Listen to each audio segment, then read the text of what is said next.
Everybody, मैं हूँ जसलीन। आपका स्वागत है माइंड स्टोरी में। आज हम बात करेंगे ओवर थिंकिंग के बारे में। क्या आपकी लाइफ में भी तो वर्ड बहुत बार आता है?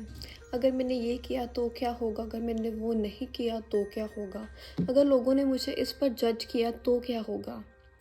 ओवर थिंकिंग एक ऐसी आदत जो कभी कभी हमारे दिमाग की दुश्मन बन जाती है। लेकिन सवाल ये है, क्या ये सिर्फ एक बेकार आदत है या इसकी कोई छुपी हुई सुपर पावर भी हम इसे यूज़ कर सकते हैं। तो समझते हैं पहले ओवर थिंकिंग का दिमागी खेल। कभी ऐसा हुआ है कि आप छोटी सी बात को इतना ज़्यादा सोच रहे हैं कि आपने अपना सारा दिन ख़राब कर लिया, सारा मूड ख़राब कर लिया, लेकिन वो बात इतनी बड़ी नहीं होती।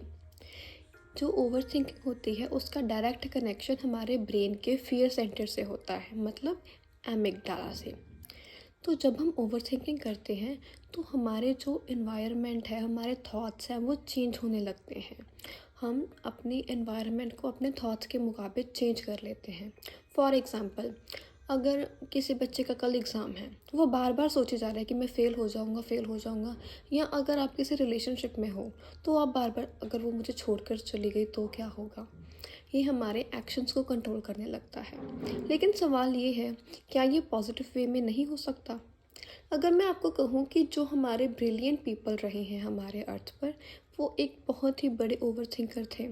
Nikola Tesla electricity and technology के आविष्कार करने से पहले वो अपने एक्सपेरिमेंट को विजुअलाइज करते थे अपने माइंड में कि इसका रिज़ल्ट क्या निकलेगा।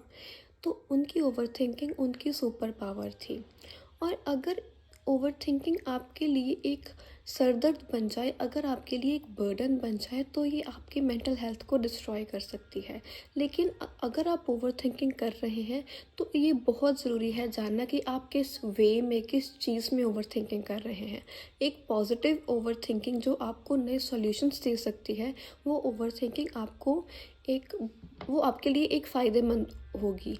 लेकिन अगर आपकी ओवर थिंकिंग आपके लिए बर्डन बन रही है, आपकी मेंटल हेल्थ को, फिज़िकल हेल्थ को इम्पैक्ट कर रही है, तो ये आपके लिए बहुत ही रिस्कफुली हो सकती है।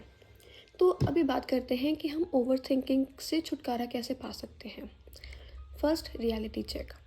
अपने आप से स्ट्रिक्टली पूछो कि क्या ये बात इतनी बड़ी है जितनी मैं सोच रहा हूँ। जर्नलिंग कीजिए।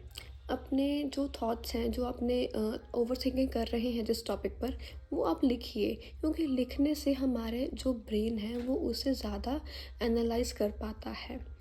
तो एक होता है 5 4 3 2 1 रूल। ये क्या है?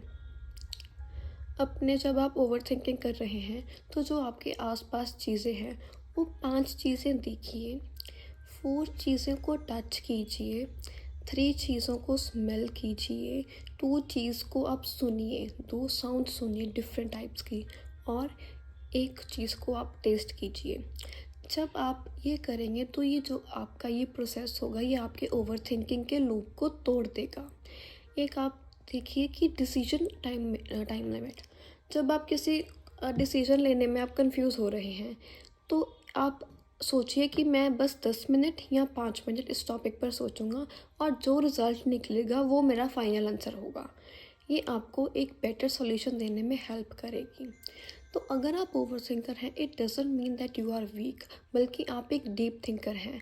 ये जब ओवर थिंकिंग करते हैं तो हमारा ब्रेन उस टॉपिक को ज़्यादा एनालाइज कर पाता है, नए नए सॉल्यूशंस दे पाता है।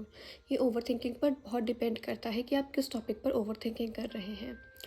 तो अगर आपको एपिसोड पसंद आया हो तो मुझे ज़रूर फॉलो करें और मुझे ज़रूर लाइक एंड शेयर करें। और अगर आप ओवर थिंकर हैं तो मुझे ज़रूर बताना कि आप किस बारे में ओवर थिंकर करते हैं। क्या आपकी ओवर थिंकिंग आपकी सुपर पावर है या एक बेकार आदत है? Thank you, bye bye.